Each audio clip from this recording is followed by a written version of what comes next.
It's not referred to as a star, but it's in Deuteronomy 29, starting in verse 16. For you know how we have dwelt in the land of Egypt, and how we came through the nations which you passed by, and you've seen their abominations and their idols, wood and stone, silver and gold, which were among them. Now, all that first part is a parenthesis of God explaining to the children of Israel.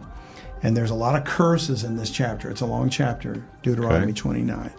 And he's saying, if you turn and worship these things that I brought you away from, here's what's going to happen. Okay.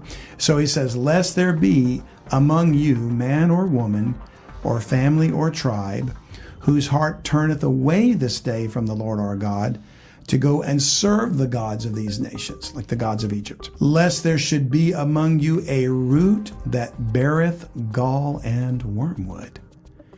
And it come to pass, when he heareth the words of this curse, that he bless himself in his heart, saying, I shall have peace, though I walk in the imagination of my heart, to add drunkenness to thirst. In other words, though I worship other gods.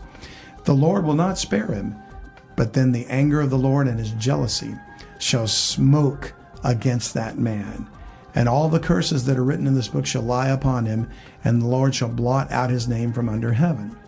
When we see the first appearance of the word wormwood in the Hebrew scriptures, we find it's in connection with a heart that turns away from the Lord. You know, he said, lest there should be among you a root that beareth gall and wormwood, and it results in God's wrath. So wormwood is connected to God's wrath, provoking it. And what we're going to see, I think, is that when a heart turns away from God because of bitterness, which is what we're going to see the word means, bitterness, and it causes a man to go worship the works of his own hands. You provoke God's wrath, and the culmination of that provocation and idolatry is going to be in the time of Jacob's trouble. And how's he going to reward them? Your heart turned to me because of wormwood.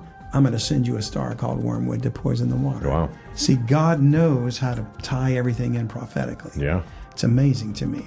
That Hebrew word